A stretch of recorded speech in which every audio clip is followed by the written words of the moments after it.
If you have ankylosing spondylitis, the mornings might be a really challenging time to get moving through the stiffness and tightness, through the fatigue. So let me show you a couple things you can do today when you're really feeling that stiffness and tightness in the morning and you need something to get moving, to break up that tension, to go on with the day. Let's get into it. This is going to be a mini routine today, just to get started. A routine you can focus on if you're really feeling that stiffness. Using the wall for support, I'm going to press away first, trying to bring my shoulder blades together, shoulders down and back.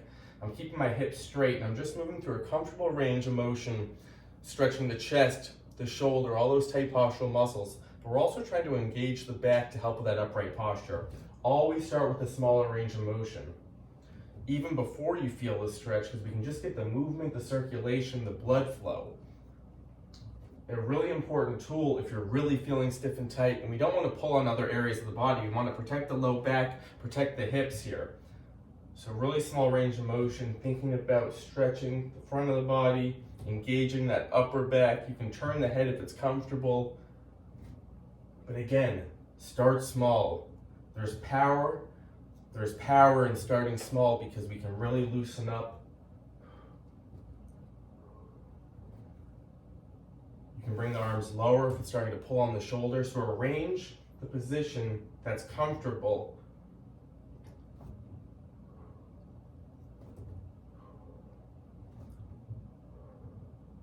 Hips stay straight. Upper body to lower body, so we can give a little rest to the upper body if it's starting to fatigue. Nice upright posture, drilling my foot in. Some comfortable movement, leg swings to get the back of the leg, the hamstring that can get really tight with ankylosing spondylitis. I'm driving my left foot into the ground for a little stability and balance. If this is hard on the balance, you can always reset this foot after you swing it. 10 repetitions. Trying to break up that hamstring, leg stays straight. Always give the body a break if it needs it. Don't worry about doing 10 reps in a row. Just focused in on the back of the leg, maybe the front of that leg as you come back towards the body. Comfortable range. Switch sides here. One side might be tighter than the other.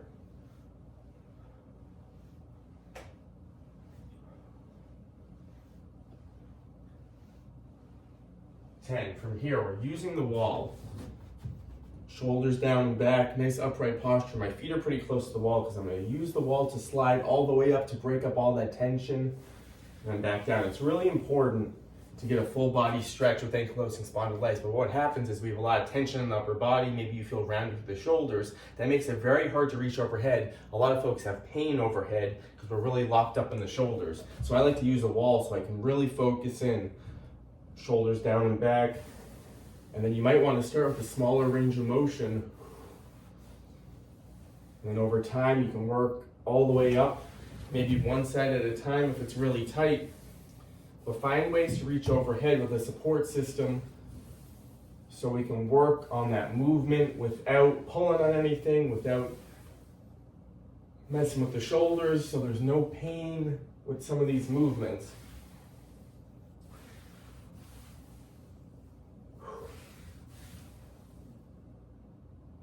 Tailor it to you, nice and small. So 3 movements right there. Tailor these movements to you. We don't want pain. We want to break up the tension. We don't want to cause any more pain in the body, too much discomfort. So find the best range of motion for you. Start small. So these are ways where you can move a little more freely. You can open up some things without pulling on the body. A great place to start. Try this routine when you're really struggling to get moving in the morning. Work it up over time. You could do 1 to 3 sets over time.